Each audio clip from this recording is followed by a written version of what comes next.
How to unsubscribe from a YouTube channel. Let me show you.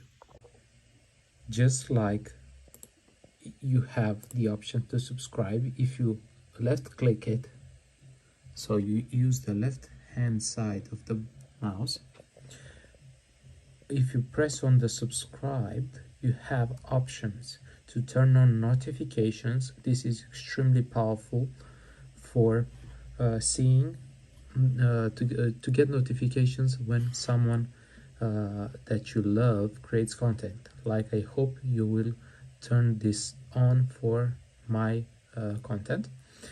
None, personalized, which means some, and unsubscribe. If you click on this, you are asked to confirm, but if you click on unsubscribe, then subscription removed. This is how you unsubscribe